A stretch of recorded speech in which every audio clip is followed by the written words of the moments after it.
Another executive has left Transnet today, head of freight rail, Siza Mzimela. This follows last week's departure of embattled Group CEO Portia Derby and her CFO's resignation as well last week.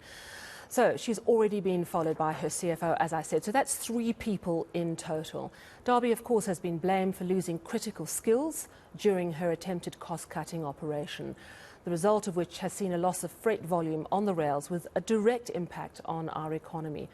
Now there's a new turnaround plan in the works, which the board apparently is examining, a key component of which seems to be trying to get at least some of the skilled workers back. Well, I'm joined now by independent analyst Khaya Sithole. Khaya, thank you so much for joining us. First of all, on what's happened in the last week with some top execs going, do you believe this is a good thing for Transnet? Good evening to the viewers. I think it is a necessary process for Transnet. And what makes it a necessary process is that, firstly, not only has there been a loss of faith by the shareholder in the executives. We do remember last month he did say to the board that they need to seriously assess the capacity of the current leadership team, which was essentially him saying that perhaps they're not the right people to be there. But it's also quite clear that the nature of the challenges that they found at Transnet since they arrived from the beginning of 2020 have indeed proved to be quite challenging and a bit intractable for them to solve. And I think obviously the question of whether they could be given more time to try and turn around the entity had to be contrasted around against the loss of faith by stakeholder groups like the Minerals Council and other business chambers, who had simply said that, look, we have tried to engage, we've tried to offer advice, but we do not believe that this team has the right skills to be able to implement a turnaround that is necessary in order for Transnet to at least get back to the type of optimal operational levels that would enable it to be a conduit of the economy. And I think the developments of the past 7 days became inevitable once that loss of faith became as widespread as it has become. So Portia Derby was tasked with cutting costs, which she did, but unfortunately through those voluntary severance packages, a lot of critical skills left Transnet. But surely she doesn't operate alone. Yes, I suppose she takes the fall when things don't work, but she's mandated by government to do the right thing for Transnet. Do you think her strategy was just completely wrong, or perhaps a fairly good strategy that was badly implemented? I do not share the view that she was hired to cut costs. I think a CEO is hired to run a business in the best way possible to ensure that it meets its mandate, whether it's the public mandate, whether it's a social mandate or a commercial mandate. And I think in the context of Transnet, what we then saw was that one of the elements of the strategy was a focus on cost cutting. But of course, whenever one engages in a process of cost cutting, that usually comes after an acknowledgement that you probably don't have the latitude or the resources to be able to grow revenue. Because if you can't grow the revenue and remain profitable, very few people will question that strategy.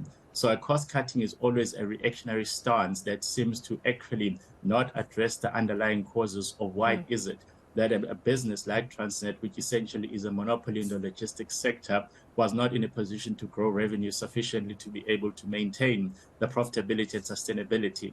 And of course, what always happens when you then engage in a cost-cutting exercise and voluntary severance packages tend to be quite generous in relation to what a person would have received, for example, if they resigned out of their own volition. So there's always an upside incentive for employees to take on those. And I think what we also see, unfortunately, and Mark Barnes wrote an article about this for the Business Day this week, is that naturally the people with the type of skills that can be applied in other entities or in other jurisdictions are the ones that are more likely to say, well, here's an opportunity for me to exit this entity with the tax incentives associated with the fact that obviously it's much more favorable to exit as part of a retrenchment process rather than a resignation, and then be able to get a better job elsewhere. So there's always a problem with voluntary severance packages in that you may end up losing the type of skills that you want to retain. And then the people that probably don't have the type of skills that can be applied elsewhere are the ones that end up staying behind in the entity. So it's actually a flawed business model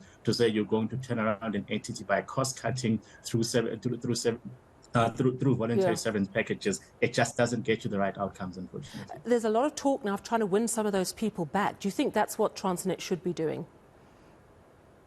Well, Transnet needs to go back and ask itself the question of what type of skills it needs in order to be able to do the things that it has been mandated to do. The secondary process then says from the people that are within the entity, and it is a large employer, as we now know, do any of these people or do these people collectively have the ability to be able to get us there? And of course, if there are gaps, then you go out to the market and then say, we'd like these particular skills. But what makes that process unique is that you essentially prioritize the type of skills that have institutional knowledge and insights of the entity. So it's not like you saying anyone can apply. It's you specifically targeting people who've been there to say, would you guys consider coming back to this entity? But guess what? The downside of that is that because these people know that you're approaching them from a sense of desperation, they are not going to be bargaining their wages down now, are they? They're probably going to be bargaining or their wages up. So at the end of it, you actually end up with a much higher wage bill than what it is that you started with. Yeah, so it actually just defeats the purpose and then some. Why do you think that it could have been seen that Portia Derby wasn't a right fit? Or is it such a tough job that even the best of the best could have failed? No, I think the reality of an entity as complex as Transnet or indeed Eskom is that there absolutely, in my view, isn't a perfect CEO who can be able to master the technical issues, master the balance sheet management issues, and more importantly, master the politics that we unfortunately know are a fundamental part of this job. So you're never going to get that perfect CEO. The CEO that you want is the one who has a very intimate insight of their own blind spots and their own weaknesses, and then puts together a team that will be able to support him or her in order to be able to cover those collective blind spots. As we now know, Portia Derby was indeed appointed as a CEO, and then she obviously was the one that then said, look, for the TFR business, I think that this is the best person to run it. And when it comes to the CFO and the balance sheet management, I think these are the best people to run it. So she then becomes accountable for the collective performance of the team that she put together in order to support her. And of course, if the results 3 years later tell us that that hasn't worked out, there is definitely an element of accountability on her part, which is that she has to answer the question of, well, how did you decide that this team or the configuration of this team was the one that was going to enable you to be able to execute on your mandate? And if that hasn't happened, you are accountable for that part of the story. And you said something earlier that she rebuffed people's offers of help. And I think that, you know, the point you're making really about how it's such a massive job, if you're not aware of your own blind spots, and get people on board to assist you. But you've got to be quite a confident person to do that, to know when to ask for help. I'm wondering also, Khaya, I mean, we've seen what's going on at Eskom as well. I mean, they still don't have a new CEO. The board only put forward one name. Apparently they were meant to put forward 3, so they're back to square one. To what extent is the very nature of a state-owned enterprise part of the problem, that you have to factor in a minister who's acting on behalf of the South African public that owns the company? Does that add another layer of complexity and an avenue for political interference? Well, it does add a layer of complexity, but I'd shy away from this idea of making it sound like it's an unknown problem. I do not believe that any of the people that sit on the boards of these entities can ever legitimately claim that they didn't understand the interface between the government being a shareholder, the Ministry of Public Enterprises being a shareholder representative, and obviously what their own acts that govern these entities actually ask them to do. So if we look at the case of Eskom, for example, it's quite extraordinary that the board would indeed even contemplate the idea of sending one name to a minister when the evidence in front of them and those that advise them and those that have been involved in finding CEOs for Eskom, because trust me, they have been looking for many CEOs over the past decade, they would have known what the rules of the game are. So in that particular regard, you then have to question the wisdom of the board then saying, well, we're going to gamble and send one name and hope it works out, because clearly that seems to have been a rather ill-fated or an ill-conceived idea. And what it has done is that it has now essentially paralyzed the process and reset the process, because now they'd have to go back and say to either the people that they'd initially shortlisted that, oh, by the way, we're now going to forward your name, so there's a possibility you might get appointed. And you might find that the person might say, well, now that I know that you guys preferred someone else, I'm no longer available for that particular job.